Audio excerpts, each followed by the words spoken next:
Okay, so welcome back to Road to Recovery. I'm here with Elaine Sung. She is located in Hong Kong and she is the founder and CEO of Garage Society.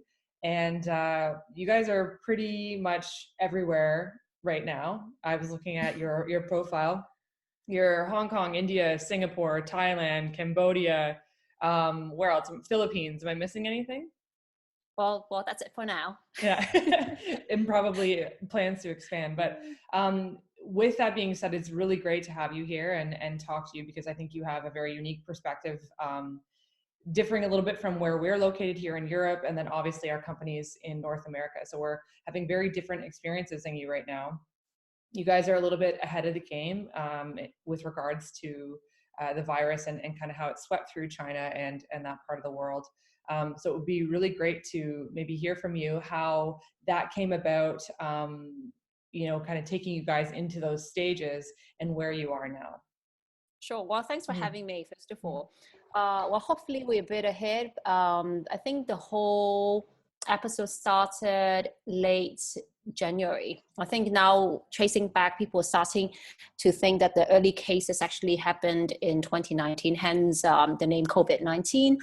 Hong Kong as apparently kind of a special administration district, a city under the whole the China rule. We had a lot of Chinese migrants or Chinese visitors, especially during Chinese New Year. So the early phase of impact we're seeing in Hong Kong basically started in late January. But of course, China did responded pretty quickly. It was starting from the end of January. Well, we all know like the closing of cities like Wuhan, and then there's a lot of restrictions on mobility within China. So we did have, I don't have the numbers on my hand, but I think we did have some cases which are imported cases from China, but the cases are not that kind of vast in a way. So we had, I think, early 100, 200 cases are imported cases from China, and apparently those imported cases has some spread within the city. And then things actually stabilized in Hong Kong in about, I think, 2-3 weeks ago, as in sometime in about late Feb. But then I think that's about the time that things started in Europe and in the States. And then Hong Kong, again, being kind of an international city, we have a lot of returnees from Europe and from the West per se in the last couple of weeks. And then like we have the second wave, the numbers of confirmed cases actually has gone up quite a bit. I think today we're touching, I think, a total of about 700 confirmed cases in Hong Kong. Well, hopefully, I think with efforts by a lot of local Hong Kong citizens, with the ones that I think are wearing masks on a daily basis, and because we've been through SARS, so that's a lot of measures that we locals know to do, as in like we've got like carpets with bleach at the entrances of a lot of buildings. And there are a lot of measures that we already kind of know to implement automatically to incorporate them into our daily lives. So hopefully the cases of kind of local spread can be limited, but apparently finger crossed on that. Mm-hmm. Well, no, that's really interesting because we did see that. We saw the reaction from China. Of course, that is where it originated, but they were able to halt it when it could have gone very badly in another direction. So we're seeing that those measures haven't been taken in other countries, and especially when it comes to co-working, like a fairly new industry that didn't really exist during the time of SARS. Even in China, there was not really co-working happening to the capacity which like your space is. So maybe you want to speak to that. Like, how did your community adapt, and were people very prepared because of SARS? And do you guys have these types of measures already implemented in your space in case something like this were to happen? Well, I think Garage started around about 6 years ago. Actually, we just kind of celebrated in a low-key manner of our 6th anniversary last week. Congratulations. Yeah, well, thank you. And apparently Garage Society was not around when SARS struck Hong Kong. But, given the fact that a lot of us have been through SARS. So when we started knowing about this whole COVID-19 issue, then like measures that we implemented are ones that we can kind of think of or we have known of right away. Like we just shared, we put carpets at doormats. I mean, we put, bleach on doormats. Then it helps with actually preventing, because apparently there's a lot of germs outside. Mm-hmm. So like that kind of measures, we know to sanitize, like doorknobs, we know to sanitize, light switches pretty much every 2 hours with like a sanitizing liquid. So there's a lot of things that we kind of know to implement right away. We did not have per se kind of a pandemic protocol within the space, but it's kind of something that we know at the back of our head. So whenever something happens, we're like, okay, these are the measures that we can do starting today. So it's in a way a bit more effective because we had the experience. Mm-hmm. And what about when it came to lockdown, like Hong Kong? You said you're going into a second wave right now. Are you guys still on lockdown there, or is it slowly people are returning to work, going back into the office? Maybe some of your members are coming back to the space? Well, actually, in a way, Hong Kong has not actually been locked down in the past 3 months. Actually, well, lockdown in a way, we can still go out. There's no curfew. People are still going to work. But apparently, we encourage members as well as staff members who don't necessarily need to go into the office, then they better stay home. So in the initial phase, I think in about February, we have shortened our hours, and then we get staff to actually come into work on rotation. So that's kind of helped minimize a crowd outside. And the same goes for members. And then we've also tested like temperature of members and staff. And then all our staff members and are wearing masks when we are at work. And then we encourage our members to wear masks as well. So in a way, we haven't seen a proper lockdown, but there's a lot of things that the private sectors are doing voluntarily together, so we can help kind of minimize the spread of the virus in the city. Okay, so that's really a fantastic perspective, because again, what we're struggling with here in Europe are, there's people that don't think it's that big of a deal. Of course, there's people that take it to extremes like myself. I wear a mask when I go out in public or when I go shopping, and gloves, and I sanitize everything before I come into my home. But some people don't feel that way here. And I think it's it's a sobering experience for a lot of people because we haven't gone through something like this. Like Hong Kong did go through SARS. So how is it that people react to that? Do you find that there's any pushback at all, like people that refuse to wear the masks, or is it pretty much everyone comes together, they know what they have to do, and they just get it done until things are under control? I think it's the latter. A lot of us, apparently this is a new virus and we know basically nothing about it. But initial phases, I think there are studies telling us that it's droplet borne, so you can get the disease if someone speaks in front of you within proximity and if people cough. So those, in a way, are very similar to what we've seen at SARS. Mm-hmm. So it's kind of like, as I said, we know, okay, then the thing that we should do, we might have overreacted, to be honest, because we did not know enough about what's going on. But the thing is, you better overdo it than not doing it. So because we've been through SARS and it was actually really horrible, and that was like 12, 13 years ago. Of course, now it's even worse because now it's become a global pandemic. Mm-hmm. So our fear, or in a way our experience, is telling us that, okay, do whatever you can. And then, well, there weren't enough masks. Actually, I'll share a bit of silly experience with you. I've ordered masks basically from around the world in the last month, because apparently, good thing is Europe was not affected back then. And then I've ordered masks locally from Hong Kong, and then China was hard hit, so we could not get any masks in from China. And then I have friends who sent me masks from Southeast Asia, from Thailand. And then we've got operations in India, and Team India is trying to send me masks, but then the government put on a ban on mask export in India. Yeah. And then apparently, like, we've got members and teammates who are we've got our community manager, she's from the Netherlands, and then we've got Dutch masks, and now we've got masks in the house that from basically all around the world. So, and then we local citizens know to wear masks, and we know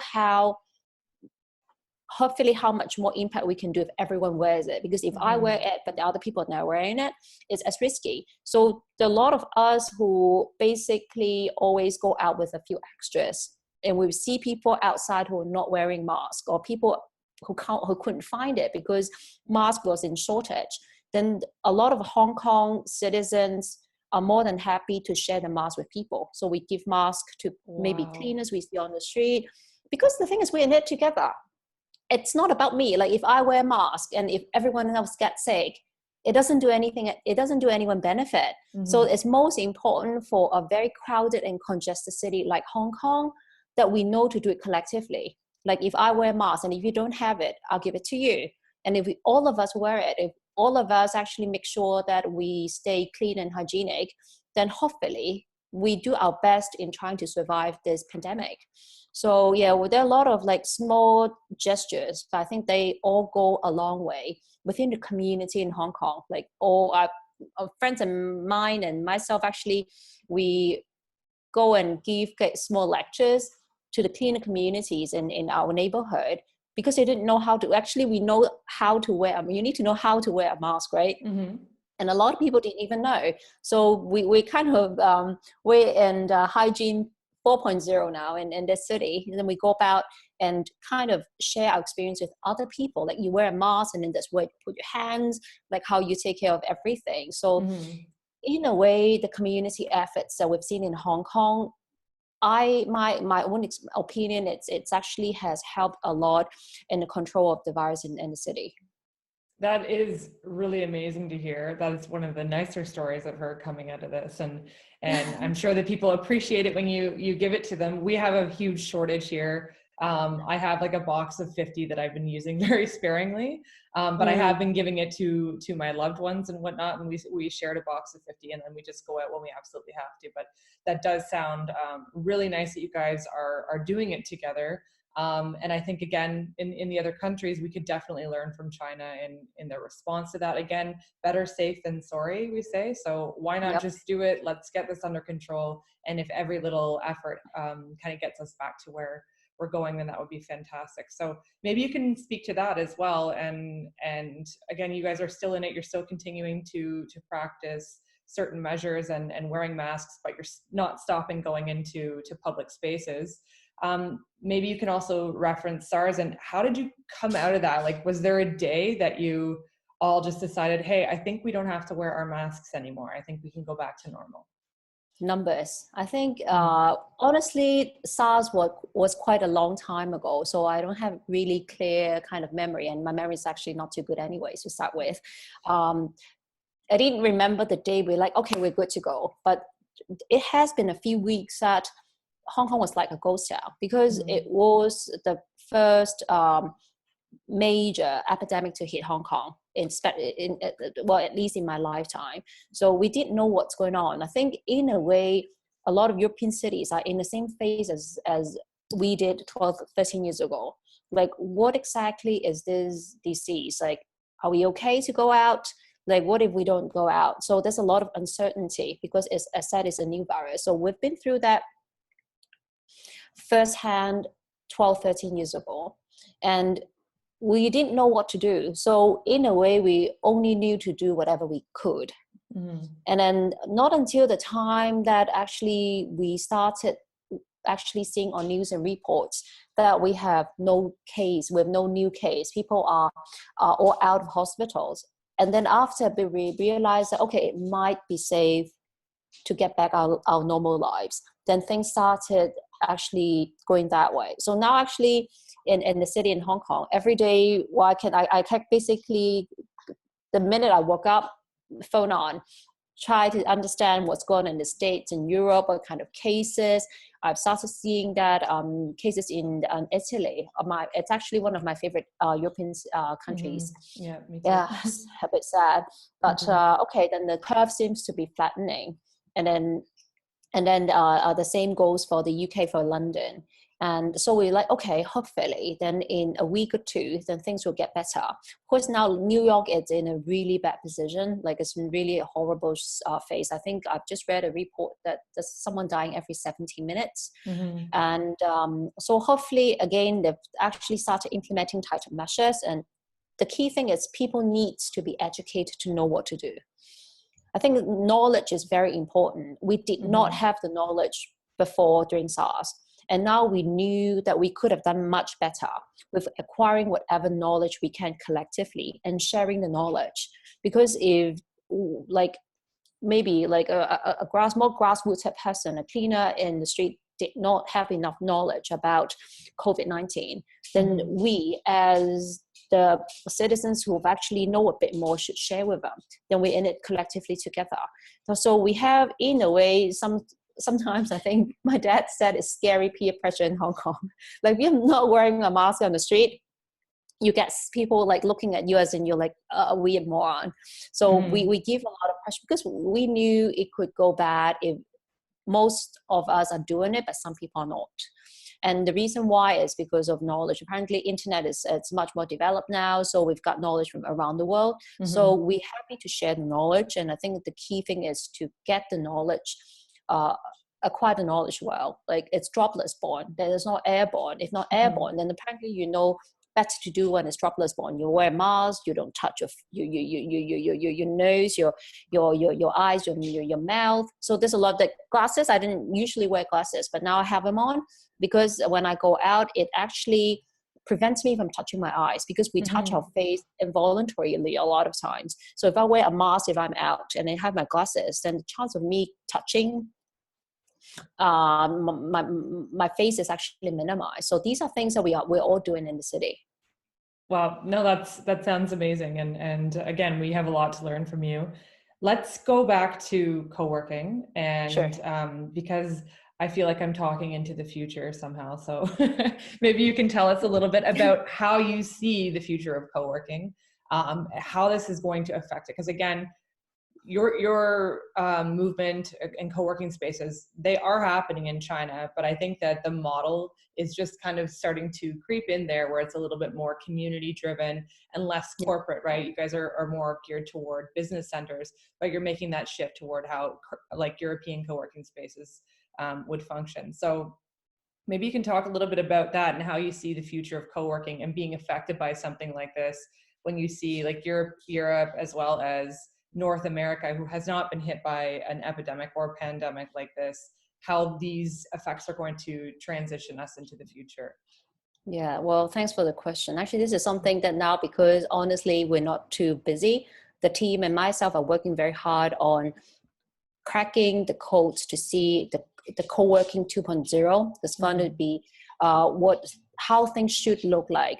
I think Garage Society, as said, we've been around for 6 years, and we've always been adopting a very community-centric approach. Like we believe we are not kind of a gift-wrapped service office.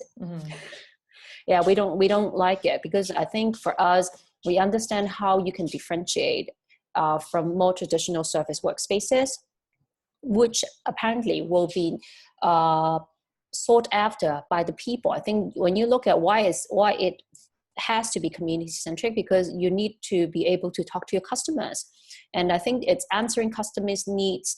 It's very important to us and has been even more and more important given what we're seeing now. That's in my opinion. I think, as said, like when we talk about this whole pandemic, what strikes a lot of people, it's the power of the people. Like, I think this is something that we had always known about it, but in the past, when things are good, and then people are maybe, I don't know, speculating in stock markets and they're looking at stock prices, we get distracted. And now in the most dire situation, and we're looking at how things should be, then the power of people, in a way, the best of people are coming back out. And then my opinion is like, oh, forget about indexes. It's not important. If people's lives are safe, we will earn the money back in the future. And that's, for me, it's more important. And I believe it's going to be a very solid lesson. I hope a lot of people are learning from this pandemic. Hmm. So yeah, go ahead. Yeah, no, I was just going to say to that, like, it would be great to hear how you're keeping your community engaged and how you're ensuring that, you know, people don't become too lonely or feel separated and isolated during this time. Because I think a lot of people are reporting that, especially on my side of where we're coming from right now. A lot of people are saying they're lonely, or maybe they don't have family, or they're, you know, maybe they're not from the city that they're located in, so they don't have their people there. So how are you guys engaging your community right now to make sure that they know you're available? Sure. I think it's really interesting that you asked a question.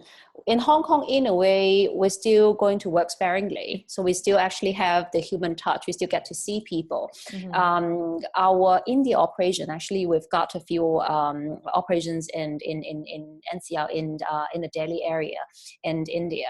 And as we all know, they're undergoing a 21 days lockdown in the whole country. So people are feeling very disconnected.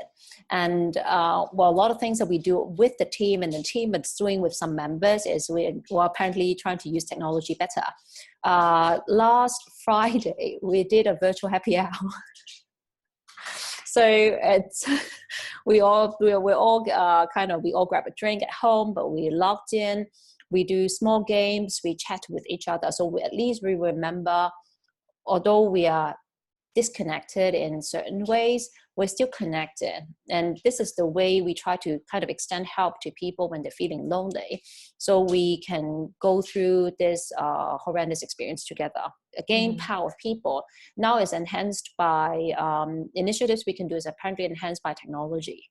Mm-hmm. So yeah, we're doing a lot more virtually, but of course we can't wait until the time we can all go back to work together physically. I think this whole pandemic has been a very interesting experience for a lot of people. And I think it's triggering a pivot point to how people want to work from a physiological perspective. I think people want to work in a more human manner. They want to work in a more connected manner.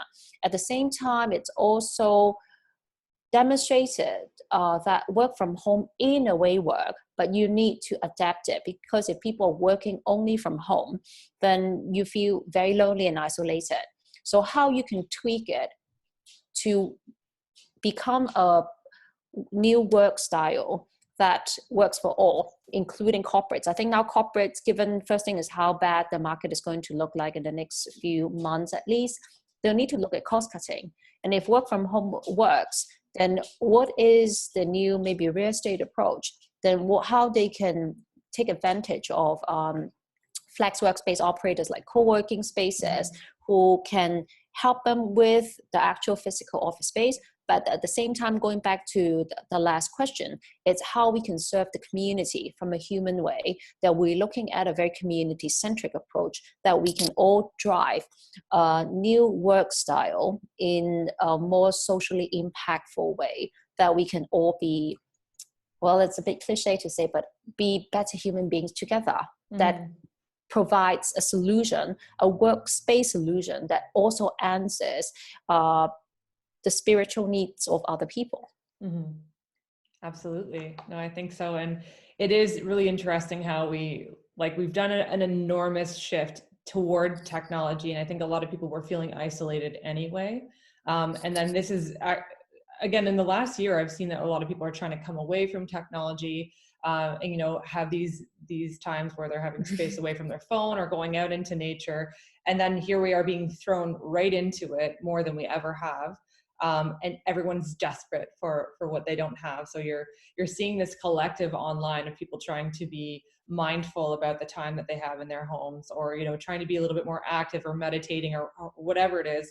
I've talked to my family more than I ever have in the last, I'd say probably 2 weeks, than I have in 4 years. So there is a sense of like longing for people and connectedness, something we took for granted. So I do see that being a very big shift. And I would imagine that this would be the case for co-working, where people are going to want to come out and start experiencing these spaces or connecting with others. And like you said, it will be a very fine balance, I think, to know when you need to be at home maybe sometimes and have that time for yourself to regroup and then go back to have these human connections. So that is an interesting perspective. And let's maybe switch into the corporate side of things and how you see these companies that will be downsizing. What do you think that's going to look like for co-working and that shift? Do you think they're going to try to adapt to the way that we work, or do you think that they're just going to do it for affordability purposes and get smaller offices and be a little bit more distributed? Okay, I think the first reaction of corporates is cost savings, downsizings. Mm-hmm. Look at how they can get the most out of the money. So I think the first reaction, actually, we've started seeing in Hong Kong already. It's companies are looking for more efficient real estate options. So we've got inquiries from corporates who are downsizing, who are looking to maybe offer flex space for some of the workers. So I think for corporates, the first reaction is money. But for us, I think once they're in, we want to show them what else they can get from joining a co-work space. I think for us, it's not to kind of go and preach the whole community philosophy when they're looking at the balance sheet and it's actually not looking great. So for us, first thing is apparently we can offer them cost-effective solution. But when they're in, then we can show them the actual power of the co-work community or the power of people, then what extras they can get out from joining a co-work space that shared values, that want to make hopefully the society better. I think this is kind of a two-tier action. The first phase is, well, you looking after cost savings. Yes, we can offer that. But more important, it's the whole user experience afterwards. And I think we can then convert a lot more people who think that way. And I think once the company is in, because it's the actual employees who are working on a daily basis. So then the first-hand experience of the workers will tell a different story. And then hopefully from then on, then we'll get a kind of transformation or a conversion of the workspace requirements of these corporates going forward. Mm-hmm.